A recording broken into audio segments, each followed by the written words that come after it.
네, 안녕하세요.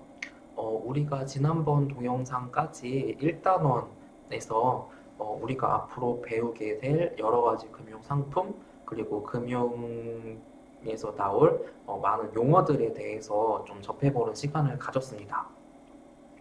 우리가 이번 동영상에서는 2단원 내용을 새로 공부를 해보도록 하겠습니다. 어, 이제 어느새 벌써 1주차가 지나고 2주차가 새로 시작이 되었습니다. 이제 그래서 아직 수강 변경 기간이 끝나지가 않았기 때문에 요번 2주차 동영상까지는 제가 미리 촬영을 해서 업로드를 하는 방식으로 그렇게 진행을 하도록 하겠습니다. 여기 2단원은 우리가 여기 큰 제목을 먼저 보시면 asset class라는 이 말이 나와 있고 또 financial instrument라는 이야기가 나와 있습니다. 이제 우리가 asset class라는 거는 앞에서 살펴봤었던 것처럼 어떤 내가 가진 자산을 그냥 은행에 넣어놓을 수도 있고 뭐 적금을 할 수도 있고 주식에 투자할 수도 있고 그래서 뭐 아니면 채권에 투자할 수도 있고 많은 자산의 종류가 있다라고 할 때 살펴봤던 것이 asset class라고 했었죠. 그리고 financial instruments라고 하는 거는 이제 요 instrument가 영어 사전에 검색을 해보시면 어떤 뭐 도구, 수단 아니면 음악에서 사용하는 악기라는 뜻으로 번역이 되는데 이게 금융에서는 financial instruments라고 해서 금융 상품을 이야기를 합니다. 그래서 이 단원에서 우리가 좀 어떤 금융 상품들이 있는지를 살펴보도록 하겠습니다. 우리가 이제 많은 금융 상품이 있다 보니까 이제 그거를 가지고 또 마찬가지로 많은 에셋 클래스가 있다 보니까 이제 그거를 가지고 어디 뭐 얼마만큼의 돈은 어디에 투자하고 얼마만큼의 돈은 어디에 투자하고 하는 식으로 해서 우리는 포트폴리오를 짜서 투자를 하게 됩니다. 그래서 얼마만큼의 돈을 어떤 자산군에 투자를 할지 에셋 클래스마다 얼마만큼을 투자를 할지 결정을 하게 되는 거고요. 그리고 이제 거기서 더 들어가서 시큐리티 셀렉션을 하게 되면 이제 그 자산군 안에서도 어떤 자산, 어떤 상품에 투자를 할지 만약에 주식을 하기로 하겠다. 그러면 그 주식 중에서도 어떤 산업 아니면 어떤 산업 중에서도 어떤 회사 거 주식 그렇게 딱딱 결정을 하게 되는 거죠. 이제 그래서 에셋 클래스 그리고 시큐리티 셀렉션을 통해서 우리는 포트폴리오를 짜서 투자를 하게 됩니다. 이제 그리고 이와 같은 금융 상품이 거래되는 시장이 대표적으로는 이렇게 크게 두 가지로 금융 시장을 나누게 됩니다. 이제 머니마켓이라는 것은 어, 대체적으로 1년 이내에 해당하는 단기 금융 상품이 거래되는 시장이 머니마켓이라고 부르고 1년 이상의 장기를 가진 만기가 장기인 금융 상품이 거래되는 시장이 요 캐피털 마켓이라고 부릅니다. 그래서 만기가 1년 이내다 보니까 좀 유동성이 높다라고 이야기를 합니다. 그리고 만기가 1년 이내에 바로 그냥 돌아오다 보니까 조금 리스크가 낮다라고 이야기를 합니다. 이제 반대로 캐피털 마켓에서 거래되는 금융 상품들은 이제 롱텀, 이제 만기가 좀 더 길고 이제 만기가 길기 때문에 조금 더 위험하다라고 합니다. 뭐냐면 내가 어디에 돈을 빌려준다라고 생각을 해보세요. 투자를 한다라고 생각해보세요. 그러면 이게 언젠가는 내가 회수를 해야겠죠. 근데 이거를 내가 뭐 한 달, 2개월 있다가 회수를 하면 좀 마음이 편하죠. 한 달, 두 달만 기다리면 되니까. 근데 이거를 10년, 20년 있다가 회수를 할 수 있다라고 생각을 해보세요. 그러면 굉장히 마음이 불편하죠. 왜 그러냐면 그 10년, 20년이라는 사이에 저 회사가 어떻게 될지도 모르고 코로나 같은 위기가 또 올지 어쩔지 아니면 뭐 IMF나 금융위기 같은 위기가 그 사이에 또 오지 않을지 어쩔지 굉장히 걱정이 될 수밖에 없습니다. 그래서 이렇게 캐피털 마켓에서 거래되는 금융 상품들은 머니 마켓에서 거래되는 단기 금융 상품보다 조금 더 위험하다라고 할 수도 있습니다. 이제 그리고 이 캐피탈 마켓 장기 금융 상품이 거래되는 시장은 이제 또 다양한 시장이 있습니다. 그 안에서도 장기 채권이 거래되는 시장이 있고 주식이 거래되는 채권이 있고 옵션이나 선물과 같은 파생 금융 상품이 거래되는 시장이 있습니다. 그래서 우리가 이렇게 가장 먼저 파이낸셜 마켓은 크게 이 금융 상품이 거래되는 금융 상품이 만기가 1년 이하인 단기냐, 1년을 넘는 장기냐에 따라 크게 두 가지로 나뉜다라는 것을 살펴봤습니다. 그리고 우리가 넘어가서 2.1 부분에서는 그렇다면 만기가 1년 이내인 단기 금융시장, 머니마켓에서 거래되는 금융상품 중에는 대표적으로 어떤 것들이 있는지를 살펴보도록 하겠습니다. 이제 여기서는 또 우리가 1단원에서처럼 아직 인트로를 보고 있기 때문에 좀 간략한 개념들, 이 상품은 어떤 것이고 이 상품은 어떤 것이고 뭐 그러한 것들을 위주로 간략하게 살펴보도록 하겠습니다. 이제 여기 첫 번째로 나오는 금융 상품은 트레저리 빌이라고 하는 것이고 요거를 줄여서 T빌이라고 이야기를 합니다. 이제 요거는 미국 정부가 발행하는 채권인데 그 돈 빌리는 기간이 1년 이내인 경우를 요 T빌이라고 합니다. 그래서 미국 정부가 돈을 빌리기 위해서 채권을 발행하는데 이거 1년 있다가 1년 이내에 되는 기간 뭐 이게 한 달이 될 수도 있고 뭐 6개월이 될 수도 있고 그래서 1년 이내에 바로 갚기로 하는 상품이 바로 이 T빌이 되겠습니다. 그래서 뭐 이제 미국 정부가 발행하는 1년 이내인 채권을 이렇게 T빌이라고 하는 거고요. 이제 우리나라 정부도 이제 뭔가 어떤 사업을 한다거나 뭔가 큰 뭔가를 하기 위해서는 채권을 발행하게 되는데 국채를 발행하게 되는데 미국과 마찬가지로 1년 이내인 단기 채권을 발행하는 경우도 있고 뭐 중기 채권, 장기 채권을 발행하는 경우도 있습니다. 여기 지금 표현을 보시면 여기 지금 셀링 채권을 대중에게 팔아서 정부가 돈을 빌린다라고 이야기가 나와 있습니다. 여기서 채권을 판다라는 거는 정부가 채권을 발행한다라고도 이야기를 하고 그렇게 발행한 채권을 시장에 판매한다도 같은 이야기가 되기 때문에 여기 교과서에서 셀링이라는 표현을 쓴 모습을 볼 수가 있겠습니다. 그러면 정부가 채권을 발행 혹은 판매를 하게 되면 만약에 100만 원어치 채권을 발행했다라고 해보세요. 그러면 그 100만 원을 누군가 뭐 돈 주고 사게 되는 거죠. 예를 들어 제가 돈 주고 산다. 그러면 제가 그 100만 원을 정부에 빌려주는 거죠. 투자를 하는 거죠. 1년 동안. 예를 들어 만기가 1년이라고 하면 그렇기 때문에 여기 셀링이라는 표현이 발행한다랑 같은 표현이라고 생각을 하시면 되겠습니다. 그리고 이와 같은 T비를 가격이 얼마인지가 각각 있을 거 아니에요. 그와 같은 가격을 보고 저 가격에는 내가 투자를 좀 할 수 있겠다. 아니면 너무 비싸면 좀 딴 거 투자해야 되나? 뭐 이렇게 생각을 할 수가 있겠죠. 이제 그러한 채권의 가격을 표현하는 거에 이렇게 두 가지가 있습니다. 하나는 에스크 프라이스라는 것이고 하나는 비드 프라이스라는 것입니다. 요게 헷갈리기가 굉장히 쉬운데 에스크 프라이스라는 거는 채권 딜러가 일반 투자자, 개인 투자자, 뭐 기관 투자자, 어쨌든 투자자한테 채권을 파는 가격이 요 에스크 프라이스입니다. 다시 이 에스크 프라이스라는 거는 뭐다? 채권 딜러가 투자자한테 채권을 파는 가격이 에스크 프라이스다라는 것입니다. 채권을 발행하는 누군가가 있어요. 그러면 많은 경우에 요 중간에 뭐 일반적으로는 증권사, 투자은행을 통해서 이 투자은행에서 우리 같은 투자자들은 인베스터들은 채권을 투자를 하게 됩니다.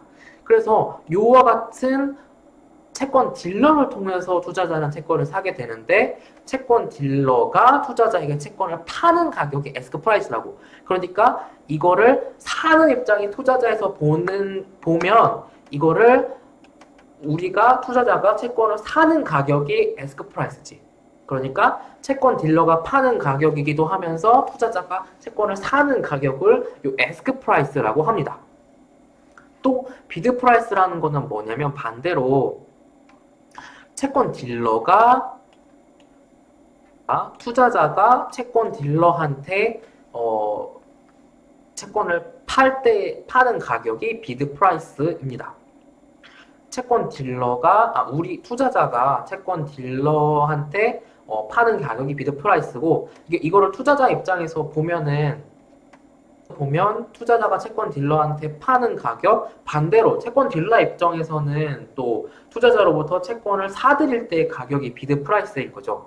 그래서 요 에스크 프라이스는 채권 딜러 입장에서는 채권 딜러가 투자자에게 판매하는 가격이면서 투자자 입장에서는 투자자가 채권 딜러로부터 사들이는 가격인 거고 이제 비드 프라이스라는 거는 반대로 투자자 입장에서는 채권을 뭐 2년짜리 채권을 1년 동안 가지고 있다가 팔 때도 있겠죠. 이제 그럴 때 사용하는 가격이면서 반대로 채권 딜러 입장에서는 또 투자자로부터 채권을 살 때의 가격이 요 비드 프라이스라는 것입니다.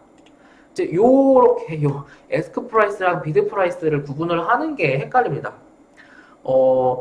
지금은 코로나 때문에 해외여행을 가기가 굉장히 쉽지가 않지만 해외여행을 가기 위해서 환전을 해보신 경험이 있을 거예요.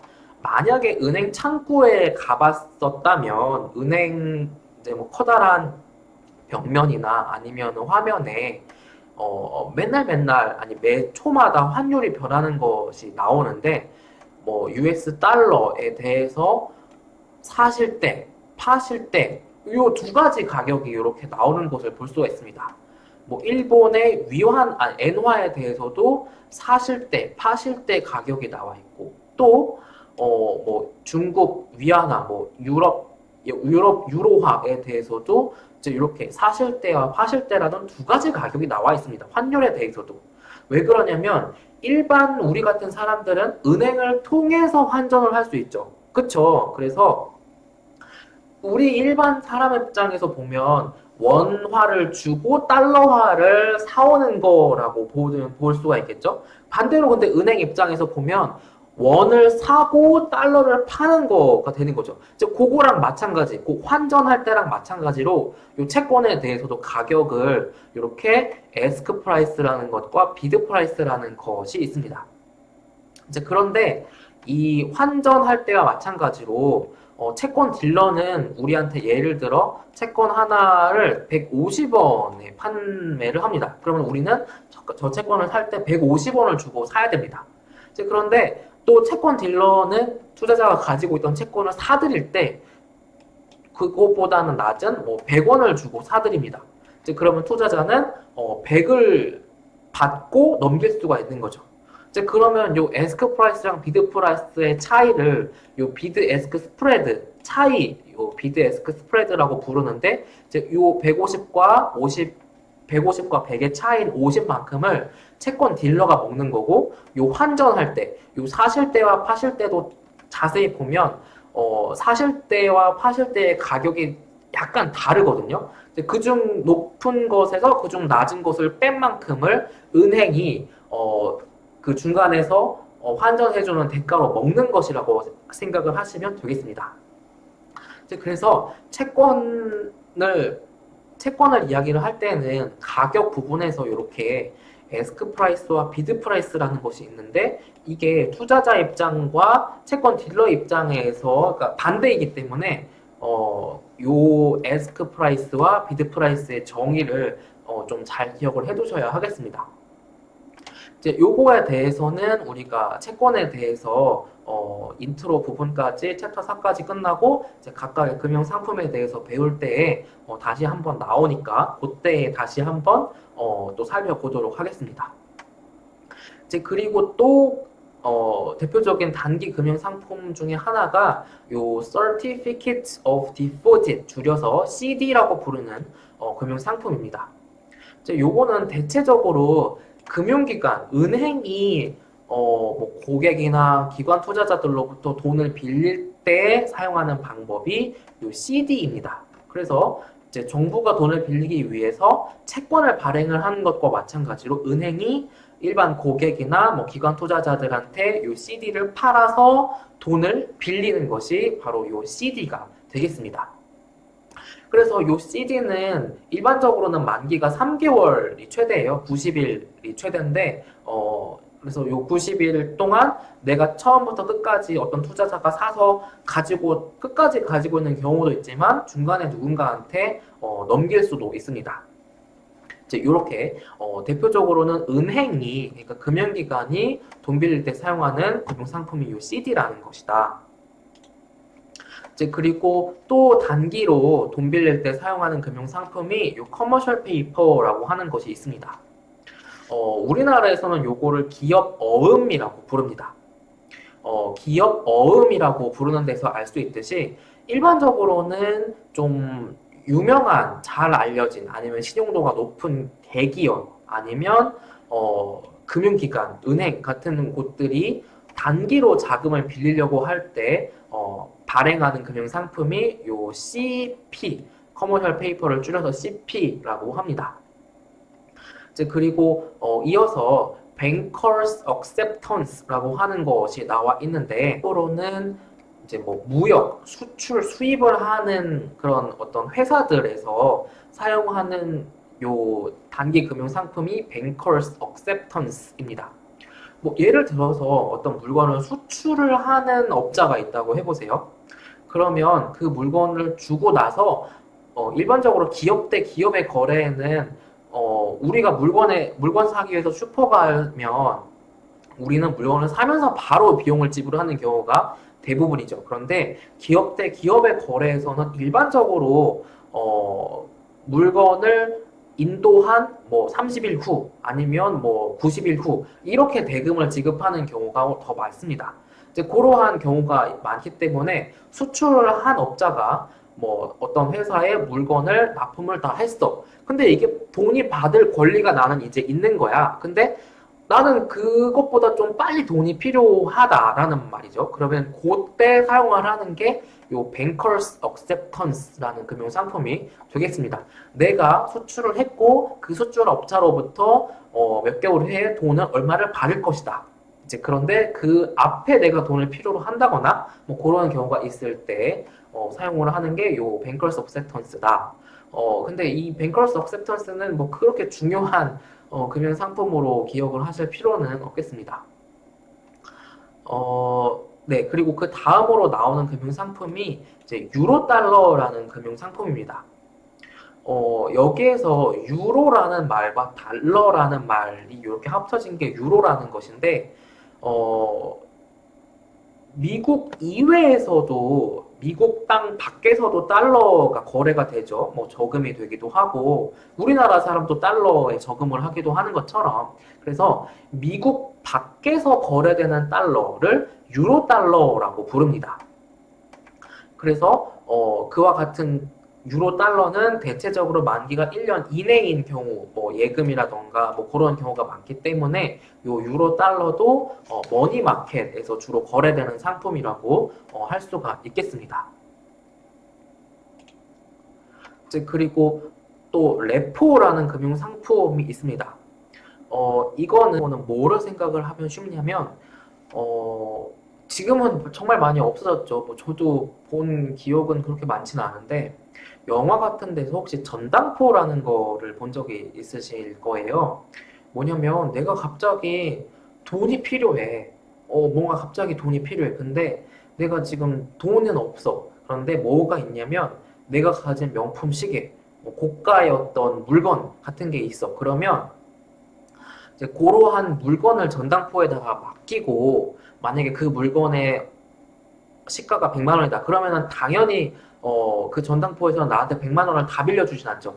90만 원, 뭐 아니면 95만 원 정도를 나한테 빌려주고 나중에 그 물건을, 내가 맡긴 물건을 다시 돈을 갚으면서 찾아가는 곳이 전당포죠. 이제 그렇게 해가지고 그런 것처럼 이제 금융에서는 뭐 내가 가진 뭐 1개월짜리 정부 채권 아니면 6개월짜리 채권, 이렇게 만기가 짧은 어떤 채권들, 금융 상품들을 맡기고 돈을 빌리기 위해서 사용하는 금융 상품이 요 레포라는 금융 상품이 되겠습니다.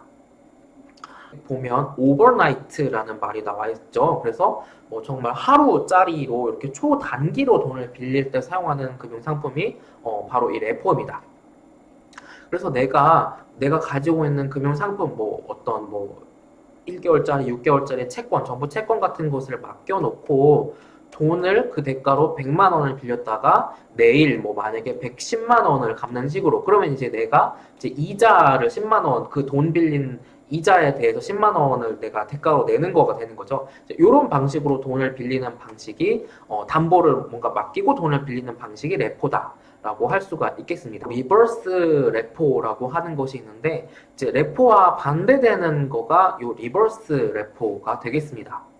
이제 뭐냐면, 이거 내가 나중에 뭐 1개월 있다 아니면 뭐 6개월 있다가 다시 사갈 거, 다시 뭐 1개월, 6개월 있다가 다시 팔 거야. 근데 내가 지금 사갈게 라고 하는 것이 요 리버스 레포가 되겠습니다. 그러니까 사면서 지금 사오면서 돈을 그 사람한테 주게 되는 거고, 근데 3개월이나 6개월 뭐 약속한 기간 후에 내가 다시 내가 팔 거야. 다가 우선 지금 사고 미래에 팔기로 약속하는 것이 요 리버스 레포가 되겠습니다.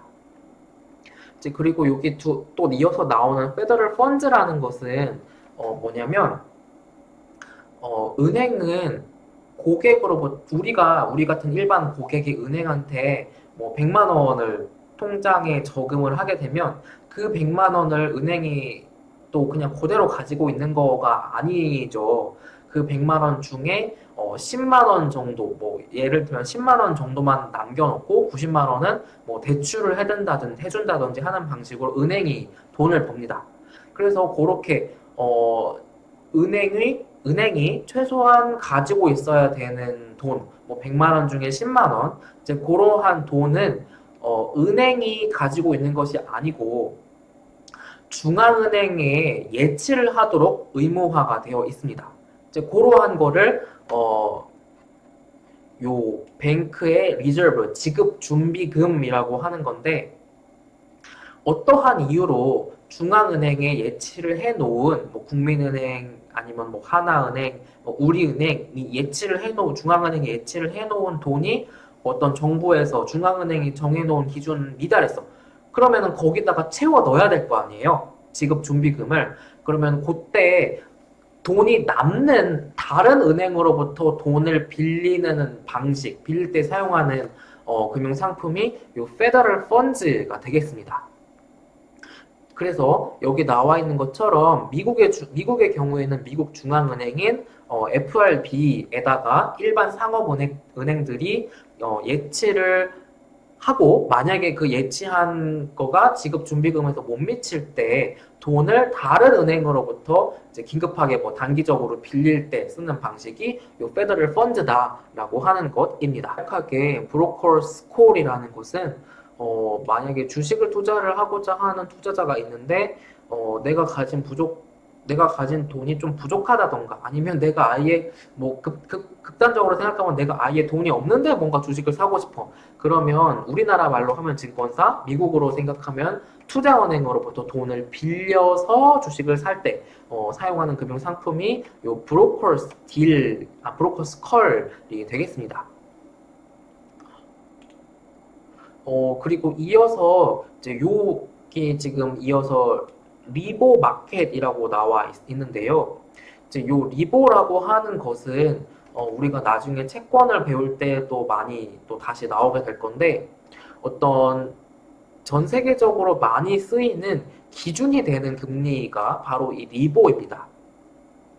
우리가 만약에 뭐 주택을 사기 위해서 주택담보대출을 받기로 한다. 그러고 하면 이제 우리나라에서는 코픽스라는 금리 기준이 되는 금리에다가 플러스 그 사람이 신용도가 좋으면 가산금리를 조금 붙이고 신용도가 조금 나쁘면 가산금리를 많이 붙이는 식으로 이제 그렇게 이자를 매기게 되는데 그러한 식으로 코픽스 아니면 뭐 우리나라의 CD금리처럼 기준이 전 세계적으로 가장 많이 사용되는 기준금리가 되는 것이 바로 이 리보입니다. 그래서 이 리보라는 것은 유럽, 근데 그 중에서도 영국 런던에 있는 상업은행들이 서로가 서로한테 돈을 빌려줄 때 사용하는 어떤 이자율, 적용되는 이자율을 평균 낸 것이 이 리보가 되겠습니다. 즉 그래서 영국에 있는 대형 은행들이 서로가 서로에게 돈을 빌려줄 때 적용하는 이자율을 평균 낸 건데 이제 이게 리보 스캔들이라고 해서 네이버만 검색해 보셔도 엄청 많이 나올 텐데 2012년에 이와 같은 리보가 산출되는 게 공정하게 산출되지 않았다라는 큰 이슈가 있었습니다.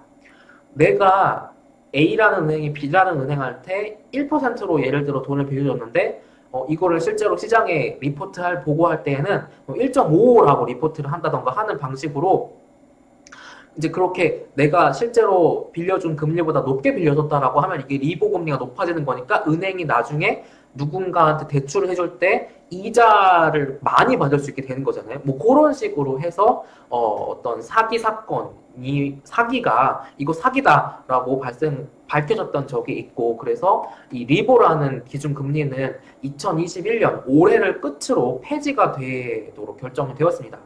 그래서 이 리보를 대신하는 새로운 기준금리가 전 세계적으로 혹은 나라별로 다시 이제 기준이 정해질 예정입니다. 그래서 이 리보라는 것을 살펴보면 우리가 이렇게 단기 금융상품의 만기가 1년 이내, 쉽게 생각하면 돈을 빌려주는 기간이 1년 이내라고 생각을 하면 되는데 그렇다 보니까 리스크가 낮다라는 것입니다. 그래서 단기 금융상품들은 대체적으로 리스크가 좀 낮다라는 것입니다. 이제 그렇지만 물론 리스크가 아예 없냐라고 하면 또 그거는 아니다라는 거를 당연히 알아야 되는 거죠. 회사도 부도가 날 수도 있는 거고 정부도 부도가 날 수도 있죠. 이제 그렇기 때문에 리스크가 아예 없진 않다라고 하는 것을 이해를 하셔야 되겠습니다. 이제 그리고 우리가 언론에서 뭐 펀드라는 단어를 많이 들을 텐데 뭐 주식형 펀드도 있고 채권형 펀드도 있고 주식 채권 혼합형 펀드도 있고 뭐 부동산 펀드도 있고 해외 주식 펀드도 있고 그래서 그 펀드가 투자를 어디에 조금 더 집중적으로 하느냐에 따라서 굉장히 많은 종류의 펀드로 나뉘게 됩니다. 그런데 그 다양한 펀드 중에 머니마켓 펀드 요거를 영어 약자로 줄여서 MMF라고 하는 건데 요 MMF라고 하는 펀드는 요 만기가 1년 이내인 금융상품들에 주로 투자를 하는 펀드를 요 MMF라고 머니마켓 펀드라고 표현을 합니다. 그래서 요러한 MMF들이 대표적으로 뭐 하루만 맡겨도 연 얼마 뭐 요렇게 선전을 하는 상품들이 요 MMF들이 되겠습니다. 이와 같은 MMF들은 이렇게 단기 금융상품을 투자를 한다라고 했죠. 그래서 1년 이내인 정부 채권 아니면 공공기관, 정부기관들이 발행을 하는 이런 좀 리스크가 적은 안전한 채권들의 투자를 주로 하고 있습니다. 이렇게까지 머니마켓에서 거래되는 다양한 금융상품들에 대해서 살펴보았습니다. 마지막으로 여기 피겨 2.2를 보면 페더럴 펀즈 레이트, 페더럴 펀즈에 적용되는 이자율과 T빌에 적용되는 이자율의 스프레드, 그러니까 차이를 이렇게 그래프로 시간에 따라서 어떻게 변했는지를 표시를 해주고 있습니다. 뭐를 생각을 하시면 쉽냐면 신용도가 제일 좋은 1등급인 사람이 은행 가서 돈 빌릴 때 적용되는 이자율하고 신용도가 가장 나쁠 때 적용되는 이자율, 가장 나쁜 사람이 돈 빌릴 때 적용되는 이자율은 다를 것입니다. 그런데 경제 상황이 굉장히 좋은 상황이라고 생각을 해봐. 그러면 신용도가 굉장히 좋은 사람과 굉장히 나쁜 사람의 그 어떤 차이가, 스프레드가 좀 적습니다. 왜냐면 경제 상황이 좋으니까. 고용도 잘 돼 있고, 뭐 회사가 망할 위험도 없고, 뭐, 여러 가지로 경제 상황이 좋아. 근데 경제 상황이 굉장히 안 좋다고 하자. 실업률도 올라가고 있고, 뭐 대외적으로 여러 가지 이벤트도 있고 리스크도 높아졌다라고 하자. 그러면 그렇게 경제 상황이 좋지 않을 때에는 상대적으로 아까 경제 상황이 좋을 때에 비해 어떻게 되겠어요? 신용도가 굉장히 좋은 사람과 신용도가 굉장히 나쁜 사람에게 적용되는 이자율의 차이가 조금 더 벌어지게 됩니다.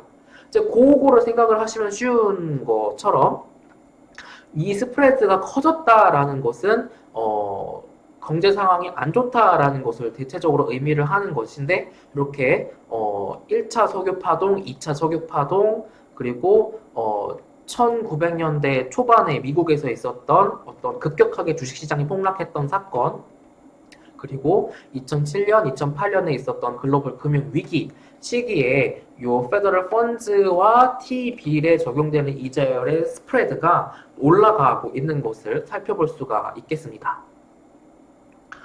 그래서 요번 동영상에서는 단기 금융 상품들에 대해서 다소 여러 가지 상품들에 대해서 요건 뭐고 요건 뭐고 요건 뭐고 이제 요런 식으로 설명이 나오다 보니까 조금 지루한 부분이 있었습니다. 그래서 요번 동영상에서는 여기까지 공부를 마치고 우리는 다음 동영상에서 이어서 보도록 하겠습니다.